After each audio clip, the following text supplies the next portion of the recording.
Health news మీకోసం. IVF పద్ధతిలో నాసిరకం వీర్య కణాలతో గర్భం ధరించిన మహిళలకు అధిక రక్తపోటుకు దారితీసే గుర్రపు వాతం, ప్రీ ఎక్లాంప్సియా వచ్చే అవకాశం రెట్టింపు అవుతున్నట్లు ఒక తాజా అధ్యయనంలో బయటపడింది.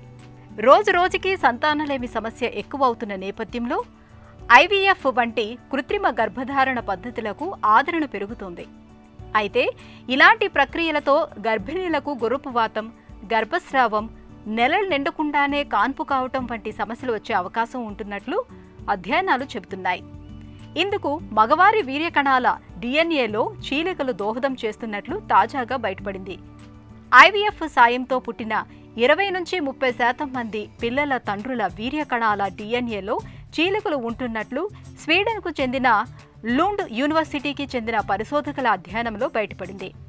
నిజానికి వీర్యకణాల డిఎన్ఏలో చీలికలు ఉన్నప్పటికీ సంతానం కలుగుతుంది. కాకపోతే ఫలదీకరణము చెందే అవకాశం తక్కువ. సాధారణంగా ఐవీఎఫ్ కోసం ప్రయత్నించడానికి ముందు మగవారి వీర్య నమూనాను పరీక్షిస్తారు. శుక్రకణాల సంఖ్య, కదలికల వంటివి పరిశీలిస్తారు.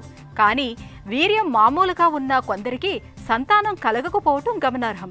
మాయా డిఎన్ఏలో సగం వరకు తండ్రి నుంచి సంక్రమించేదే.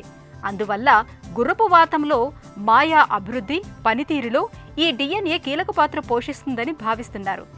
దీన్ని దృష్టిలో పెట్టుకునే వీర్యకణాల డిఎన్ఏలో చీలికలు ఎక్కువగా ఉండటం వల్ల గుర్రపువాతం ముప్పు పెరుగుతోందా లేదా అన్నది పరిశీలించారు. డిఎన్ఏ చీలికల సూచి స్కోరు 20% కన్నా ఎక్కువగా ఉండటం వల్ల గుర్రపువాతం ముప్పు 2 రెట్లు ఎక్కువ అవుతున్నట్లు పరిశోధనలో తేలింది.